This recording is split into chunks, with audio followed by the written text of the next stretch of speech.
If you've ever had this feeling that something was terribly wrong with the world that we live in, but you couldn't figure out just what it was, then you've come to the right place.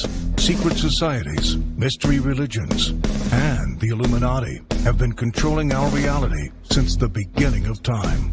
But not anymore, because there is an awakening happening, and you are about to become a part of it. Wake up, because this is a call for an uprising. Do you think that it would unite humanity? Good point. So I don't know for sure, but I can tell you, given how tribal we have all been, especially in recent years, where we are finding reasons to separate ourselves and then fight, to find life somewhere else might be the first occasion to unify Earth as a tribe of its own.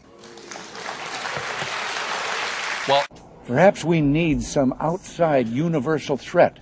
I occasionally think how quickly our differences worldwide would vanish if we were facing an alien threat from outside this world. And yet, I ask you, is not an alien force already among us? What could be more alien to the universal aspirations of our peoples than war and the threat of war? New world order. This is a call for an uprising. Welcome to today's show. I'm sure most of you are going to get a kick out of this because I've been talking over and over about this mindset that the elites have had for a long time, this plan, right? And I'm not just talking about Project Bluebeam. I'm talking about in general the notion of life in space. And, oh, man, what's on Mars? And all of the predictive programming that we've seen through all of these movies that just are constantly showing us invasions from outer space. And then even recently, I played the clip, I've done it numerous times, of Ronald Reagan talking about how it would take an outside force to form a new world order or to form world peace, right? To bring upon a fake alien invasion or something along those lines to unite humanity as one. Well, everybody's favorite, I'd like to say how I really feel about the guy, but unfortunately, calling people even the slightest of names on here is bullying and hate speech, except, of course, if you do it to people like me. But nonetheless, Neil deGrasse Tyson, most of you are very familiar with this guy. He is one of the most, this guy, you want to talk about being full of crap. Nothing that comes out of this guy's mouth is truth. Of course, he's praised by the liberals and everybody else. Of course, if you're somebody who believes in the flat earth versus the globe, you're familiar and can't stand this guy. This guy's involved in pretty much everything involving NASA. He's an astrophysicist. And here he is on Stephen Colbert talking about how an outside alien invasion could be the only thing to unite humanity. And of course, Stephen knocks on wood, hoping that's the truth, and the zombies in the audience applaud, hoping that it will happen, hoping that an alien invasion will happen so that we can all be united as one. You got to be kidding me. Do you think that it would unite humanity? Good point. So I don't know for sure, but I can tell you, given how tribal we have all been, especially in recent years, where we are finding reasons to separate ourselves and then fight, to find life somewhere else might be the first occasion to unify Earth as a tribe of its own. Well, you can't make it up. Yes, let's root for, first of all, these people have been conditioned to believe that aliens exist, which is just comical, especially, like I've said over and over, the people who attack Christians and go, well, they believe in something they can't see. And they believe that aliens exist because they get a few fake photos from NASA showing you turds floating in space and fake pictures of planets and all this other crap. Now, Neil deGrasse Tyson literally saying that, okay, well, an evil force, an enemy of the human race could come, and that's what it would take for us to all be united. People are like, yes! So let's have an enemy that we don't know, an unknown enemy from out there, and let's have them come attack us so we can all be united. These people are just so dumb. So dumb. And Stephen Colbert plays off of he's a big into conspiracy kind of thing, but he's just talking about the biggest false conspiracy that there is, the UFOs and the alien crap. He talks about, how our government's blocking the ISS feed or whatever it's called from NASA. On the ISS feed, it says previously recorded. What do they not want us to know, Neil Tyson? It is true that if it were aliens, the first thing they'd take out is your ability to monitor the Earth.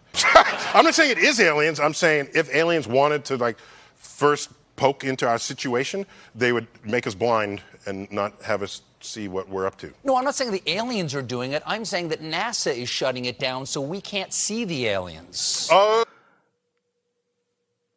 You know, pretty much hinting at, oh, the government's behind this conspiracy. They're hiding aliens from us. Of course, this would be the narrative that they all would agree. With all the conspiracies and things out there, this is the one they don't joke about with aliens, right?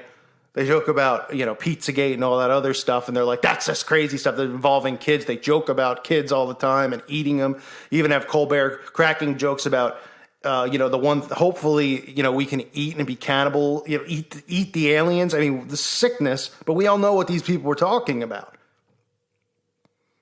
And this is the common theme, right? There's always going to be repetition with these themes. The theme of uniting the world as one, right? And obviously we know the Antichrist is going to come in the name of love and the name of peace, which is one of the deceptions that Christians just don't understand because they hear love and they think of Jesus, which is fine, which is true, because Jesus, you know, Jesus is love. But this is a love deception, love cloaked and wrapped in tolerance and acceptance of all and everything, including 5-year-olds picking their genders and all this other nonsense that we see going on in today's world. Neil deGrasse Tyson, meanwhile, is on here.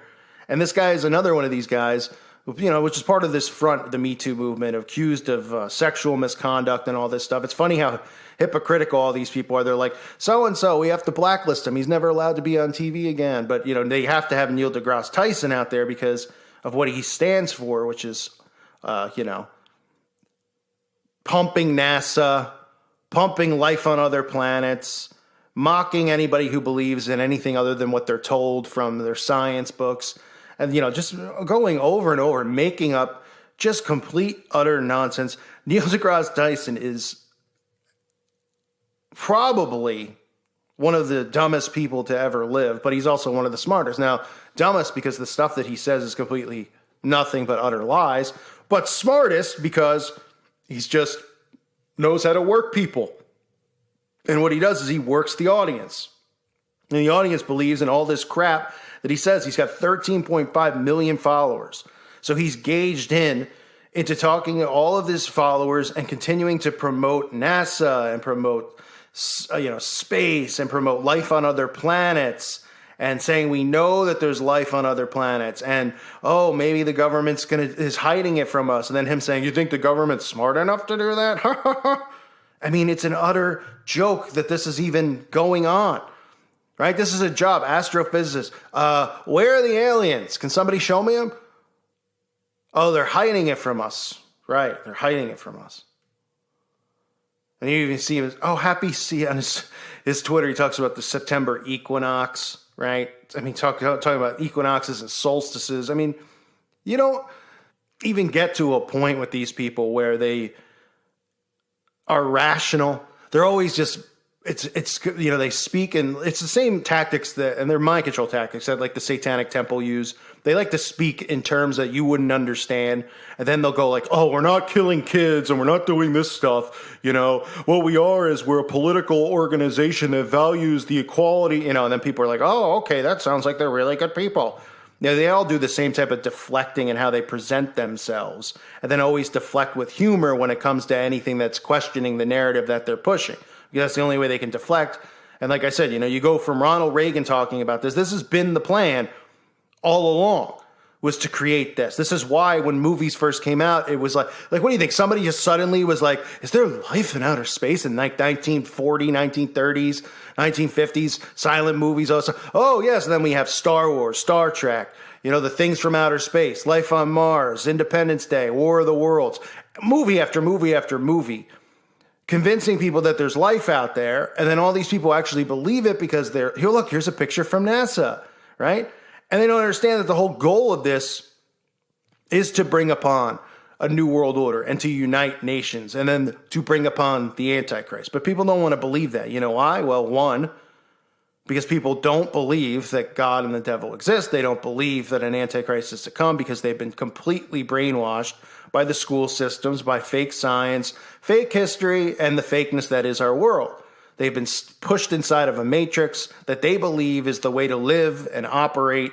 They sit on their phones. They get fed information 24/7. That's nothing but lies and useless, pointless, selfless promotion of crap, where people are taking pictures of their toenails and posting it on Instagram and on Facebook, and they're too busy with themselves to actually investigate these things because they trust and believe in their government. They trust and believe in NASA because they've been told. Now, who told them? The news, the mainstream media, the school systems, their textbooks, their favorite celebrities, their influencers, right? Who come out and they go, oh, vaccinations, these people who are anti-vaxxers are dangerous to society. Oh, these people who question the narrative are going to start, some type of crazy war here on Earth because people are going to get all riled up and they're going to go to Comet Ping Pong and do something about it. That's all these idiots need to hear. And they get socially engineered and socially conditioned. So here we have it again, the same story, the same repetition of the narrative of how alien invasions could bring us together as one. Oh, yes, let's applaud, audience. That's exactly what we need. We all need to come together as one. Who's the one who divides all the nations? Who's the one who divides humans in general? That gives us, just like he just said in the clip, right? He's like, oh, we've got this tension of culture on one side and the other, and everybody's kind of bickering and pretty much talking about the left versus the right is pretty much what he's saying. Right? Keeping people divided. Who do you think the ones that do it are? It's the media. It's the false paradigm of liberals and Republicans. It's all a facade. This isn't a republic. It's a science experiment. And guess what? We're the experiment. I thank you for listening to today's show. God bless all of you and your families.